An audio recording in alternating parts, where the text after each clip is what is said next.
Bonjour à toutes et à tous et bienvenue sur Borny Buzz Radio. L'exercice de la parentalité devenant de plus en plus complexe pour certains parents, notre média de proximité citoyen et participatif continue à vous proposer son espace afin de mettre sur la table des questions pour lesquelles les éléments de réponse peuvent vous être donnés par des professionnels. Madame, monsieur, vous êtes bien sur la radio des parents, votre univers de la parentalité. André est notre invité. Rappelons que André, vous êtes éducateur spécialisé en psychiatrie de l'enfant et l'adolescence à la retraite et membre de l'association La Puce à l'oreille, une association des personnes qui travaillent ou ont travaillé avec des parents et leurs enfants. André, bonjour. Bonjour. Une fois de plus, merci d'avoir accepté l'invitation de Borny Buzz Radio et surtout de la radio des parents. À mon tour aussi de vous remercier. Céline est mère de 4 enfants, un enfant de 13 ans et des triplés de 3 ans et demi. Nous l'avons rencontrée et par le canal de la radio des parents, elle nous a fait part de son problème. Je vous propose de l'écouter.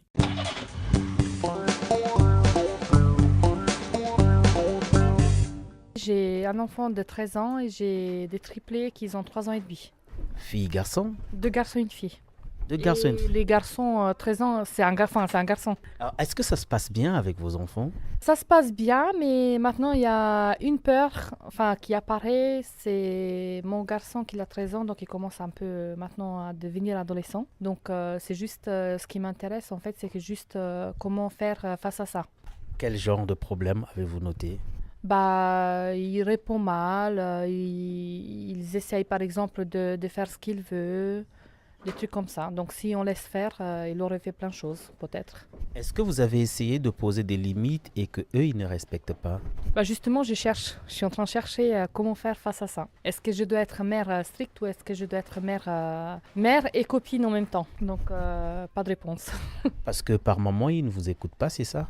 Si, il écoute, mais c'est vraiment à force où il n'a pas de volonté, il n'a pas d'envie d'écouter ou des trucs comme ça. Est-ce que ça se passe qu'avec vous ou avec votre époux? Non, avec mon époux, il écoute plus parce qu'il a peut-être peur d'être puni ou des trucs comme ça, mais c'est avec moi plus maman avec qui je peux faire plus de choses qu'avec papa. Donc un peu à l'école aussi, il n'écoute pas, il bavarde un peu plus. Il a déjà essayé de répondre aux profs, donc c'est ça qui m'inquiète plus, parce que j'aimerais bien qu'il soit un bon élève aussi. Donc voilà, qu'il respecte surtout. Et donc votre question auprès des professionnels c'est Comment réagir? Est-ce qu'on doit être vraiment strict ou vraiment on doit quand même être copine et mère ou comment faire en fait tout simplement? Est-ce qu'on doit laisser un peu liberté? Est-ce qu'on doit faire tout simplement comment faire la face?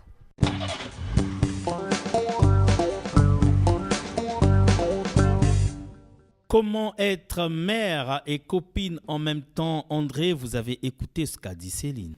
Oui. Alors, cette maman se demande comment être, comment réagir face au comportement, aux réactions de son fils qui a 13 ans. Doit-elle être plus stricte, lui laisser plus de liberté ou encore être une mère copine?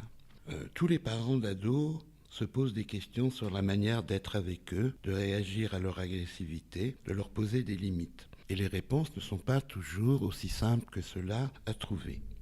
Alors pour aider cette maman, je vais commencer par parler un peu de l'adolescent de 13 ans, de ce qui le caractérise. Et déjà là, il y aura peut-être pour elle des possibilités, des débuts de réponse.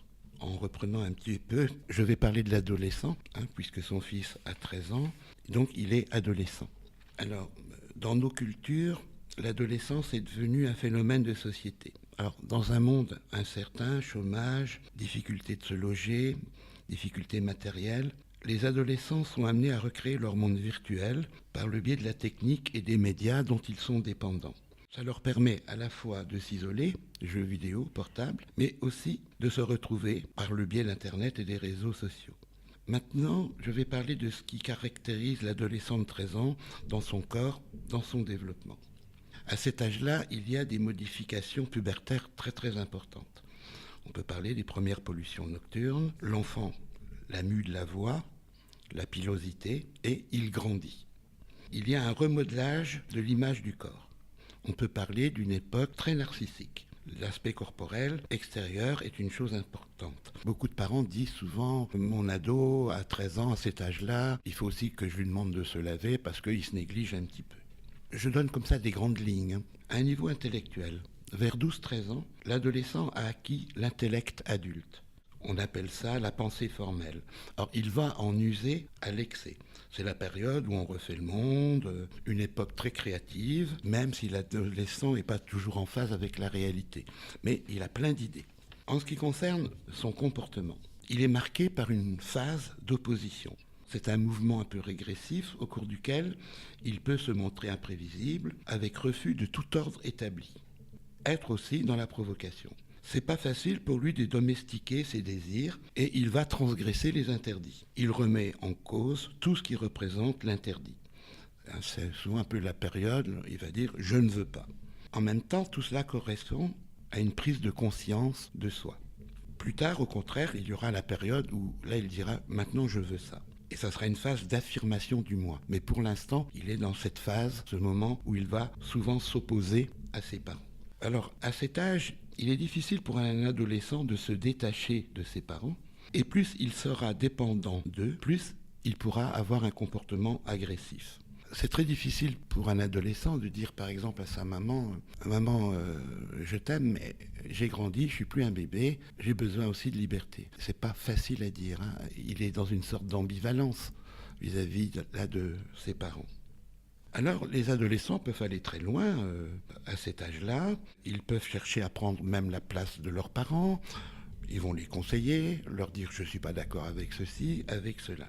Mais souvent, dans la tête des adolescents, il y a un peu deux couples de parents. Ceux qu'on idéalise, qui sont beaux, qui sont riches, qui nous protègent. Et puis, il y a aussi les parents de la réalité, qui nous posent des limites, qui nous embêtent. Alors, ils ont affaire avec tout ça un peu dans leur tête. Alors même si cet adolescent a grandi, il a parfois encore un peu un pied dans l'enfance et un adolescent de 13 ans a des besoins.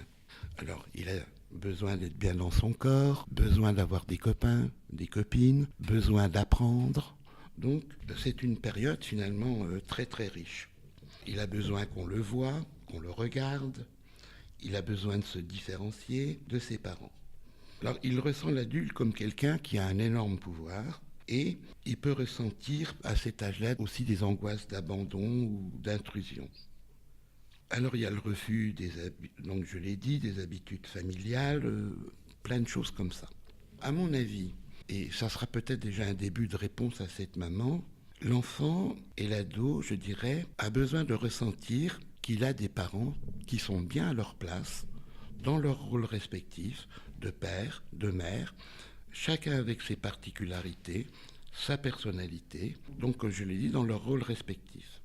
Et ça va finalement sécuriser un adolescent, de sentir que ses parents tiennent le coup, même si il peut y avoir des disputes ou des choses, parfois des problèmes à régler.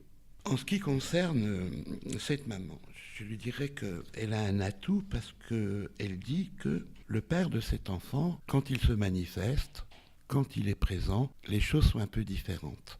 Donc je crois qu'elle peut peut-être passer un relais beaucoup plus important, faire en sorte que le père s'implique davantage. Parce que souvent, ce sont encore les mères qui s'occupent de l'habillement, de l'hygiène, des sorties, des devoirs de leur enfant. Donc, chaque fois qu'il est possible, peut-être, de faire en sorte que le père se montre un peu plus, intervienne, je pense que ça mettrait déjà une distance aussi entre ces adolescents et sa mère. Le père les parents pourraient en discuter ensemble et après en parler à l'adolescent. Voilà, j'en ai parlé à ton père, qui pense que effectivement, des fois, tu n'as pas à me répondre comme ça, et moi, je ne veux pas que tu répondes comme ça à ta mère. Oui, qu'il y ait un dialogue, que cet enfant ressente bien qu'il a un couple de parents en face de lui, qui tient, solidaire, qui tient bon. En même temps, André, Céline veut bien, elle aussi, jouer un rôle important.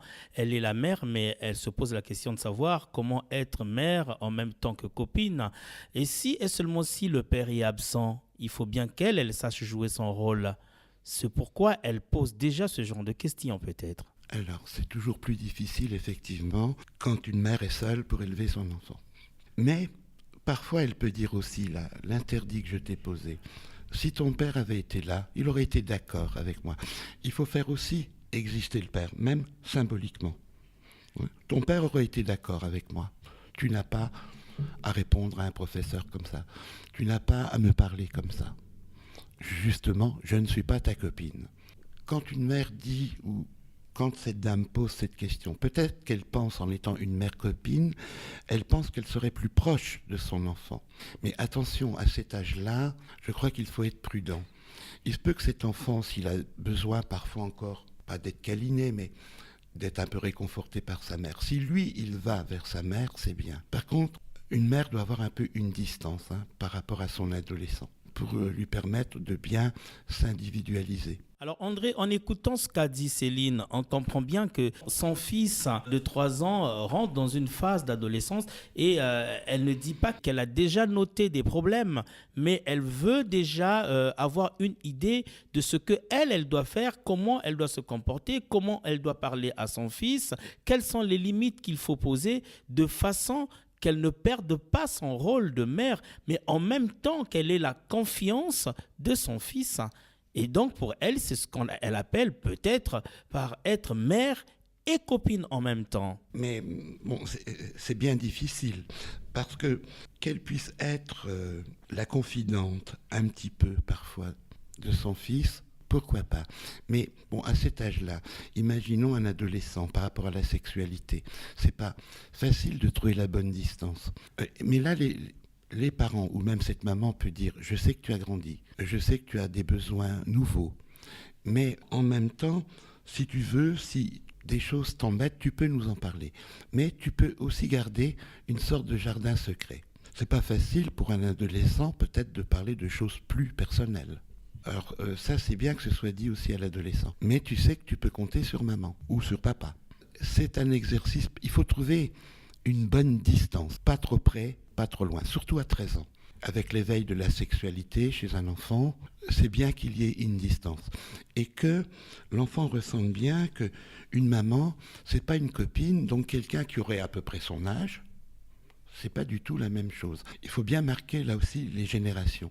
C'est très très important. Une maman n'est pas une copine. Si une maman devenait vraiment une copine, on peut penser qu'à un moment donné, ça se passerait peut-être très très mal entre eux deux, puisque l'enfant serait, comment dire, mais attends, si tu es ma copine, bah tu es comme moi. J'ai autant de pouvoir que toi. Et que pensez-vous, André, de ceux qui disent que les premiers copains ou les premières copines des enfants doivent être leur papa et leur maman? Alors, à 12-13 ans... Dans le sens qu'ils peuvent leur dire, peut-être pas tout ce qu'ils pensent, mais leur confier quelques secrets, peut-être. Il faut être à l'écoute de son enfant. Est-ce que c'est quelqu'un de réservé? Est-ce que c'est quelqu'un qui peut dire un peu à ses parents? Ça m'embête. Parce que au niveau des garçons, il y a des différences entre filles et garçons à cet âge-là. Par rapport aux copains, essentiellement, dans un premier temps, les copains, ce sont les garçons. L'enfant va avoir un intérêt pour les filles un peu plus tard. Et puis, ça peut être changeant. C'est pas facile d'avoir des copains. Alors, j'ai peut-être pas bien tout compris dans la question. Alors, Céline dit qu'elle a 4 enfants, donc un garçon âgé de 13 ans, donc qui entame déjà sa phase d'adolescence, oui, sachant que c'est une phase très importante et très sensible pour la vie d'un enfant, où un enfant veut bien s'affirmer. Et elle a également des triplés âgés de 3 ans et demi. Avec des triplés, elle n'a pas de problème. Et même avec son garçon de 3 ans, elle n'a pas de problème. Mais elle veut déjà avoir une idée de comment elle doit se comporter. Quel genre de réaction doit-elle avoir? Quelles limites faut-il poser de façon qu'elle soit mère, comme elle l'est déjà, mais en même temps copine, donc elle ait toujours la confiance de son fils. Et est-ce que ça se fait de la même manière quand c'est une fille? La relation mère-fille est certainement particulière. Mais bon, dans cette situation, ce que l'on peut dire de comment créer un climat de confiance avec ses enfants, mais permettre à un enfant d'être autonome, ça commence aussi déjà tout petit. Et certainement, elle le dit parce qu'elle a remarqué que l'enfant écoute facilement son père. Oui. Mais avec sa maman, ça peut changer, il peut avoir certaines réactions. Il y a une relation forcément particulière, puisque, je ne sais pas, au début, bon, une maman, bah, c'est elle qui donne le sein, par exemple. Il y a une relation particulière. Il faut revenir au tout début, parce que l'attachement, attacher, se détacher, c'est un processus, comment dire, qui commence très très tôt. Et un enfant, sa mère ne peut pas être non plus tout à lui, même quand il est tout petit. hein. Elle a une relation avec son mari, son compagnon, et autant elle est disponible, elle ne peut pas être non plus là en permanence. Elle va aider son enfant à se détacher progressivement d'elle pour devenir enfant, puis adolescent, puis adulte. C'est un processus, oui, qui commence dès le départ. Être confidente, oui, mais il faut le faire, avec attention, ne pas être non plus trop proche de son adolescent, surtout à l'adolescence. Ok, alors André, pensez-vous qu'un enfant peut facilement se confier à ses parents? Alors, Dans la phase d'adolescence, bien sûr. Je dirais peut-être pas pour tout. Pas pour tout. Et y a-t-il une possibilité de faire de telle sorte que son fils soit son confident ou sa fille, hein, enfin... L'important, c'est qu'effectivement, l'enfant ressente qu'il peut compter sur ses parents. Maintenant, j'ai évoqué la sexualité. C'est peut-être pas simple quand on est mère, voire même père. Le père peut jouer un rôle important. Mais on peut dire aussi à un enfant, par rapport à la sexualité, il existe des livres très très bien faits où l'enfant peut lire des choses sur comment ça se passe quand on est adolescent, des tas de choses comme ça. Et puis, au collège, il peut aussi avoir d'autres interlocuteurs, un enfant. Et à quel moment la maman ou le papa doit parler sexualité avec son fils ou sa fille? Est-ce que c'est en remarquant que sa fille ou son fils est à peu près dans ce genre de choses, ou bien parce qu'il est adolescent, donc il est important d'en parler déjà? Je crois qu'il ne faut pas aller au-devant des questions. Le plus important, c'est de créer un climat de confiance à partir duquel l'enfant pourra se dire « ça, je peux en parler à papa ou à maman ». Ce n'est pas aux adultes d'intervenir trop tôt. Maintenant, une maman ou un papa peuvent dire « ah ben, je sais pas là, tu nous parlais, tu nous as dit que tu avais une petite copine, ça s'est mal passé, je suis malheureux ». Il y a des petites choses qui peuvent peut-être se dire, mais je crois qu'il faut toujours être très très prudent quand on est parent avec son enfant, enfin son adolescent. Et quand son adolescent s'est mal comporté, est-il nécessaire de le punir? Genre, le mettre au coin, est-ce que ça marche? Être au coin, non, ça c'est plus pour un petit. Et qu'est-ce qu'il faut faire dans ce cas pour un ado? Alors, c'est aux parents à trouver la punition, qui soit proportionnelle à ce qui s'est passé. Il ne faut pas que ce soit trop violent, trop humiliant pour un adolescent. Je crois qu'on peut faire la même chose avec un enfant un peu plus petit, c'est lui dire, écoute, là tu n'as pas respecté la règle. Papa et maman te font confiance, une heure de sortie par exemple qui n'est pas respectée. On ne va pas te punir pour cette première fois, mais si tu recommençais, si tu n'écoutais pas, on pourrait t'amener à te punir. Alors après, c'est à eux à trouver. Voilà, je pense que c'est comme ça que les choses devraient à peu près se passer pour pas non plus tout de suite entrer en guerre. Là, je pense, c'est comme quand des parents, des fois, répètent une limite ou disent quelque chose à un adolescent. Je crois qu'à un adolescent, il ne faut pas lui répéter 100 fois, parce qu'il y a des grandes chances que ça se passe très très mal. Il pourrait dire, mais je ne suis pas sourd, vous me cassez les pieds. L'important, c'est de tenir bon aussi et ferme dans ce que l'on a posé comme limite. Une sortie, une heure de coucher, l'utilisation de tous ces jeux, du portable. Il faut être à l'écoute de son enfant. Et après, en tant que parent, ils ont leur rôle d'éducateur, de poser des limites. Alors André, des éléments de réponse que vous donnez à Céline, c'est peut-être pas bien d'être mère en même temps copine, et surtout copine, mais plutôt que le fils puisse compter sur sa maman, mais pas être copine. Je pense que, voilà. Ok. Et aussi faire intervenir le papa, qui lui peut avoir un rôle très important à jouer. Le plus souvent possible à cet âge-là, je crois que c'est important. Ok. Mais merci beaucoup André pour ces éléments de réponse et donc par ces notes que nous mettons un terme à cette émission. Rappelons que vous pouvez nous appeler au 03 87 37 08 78. Si vous avez des questions à poser, nous viendrons vers vous pour les enregistrer, puis des professionnels vous donneront des éléments de réponse. C'était la radio des parents. On vous retrouve dans un prochain numéro. Merci et au revoir.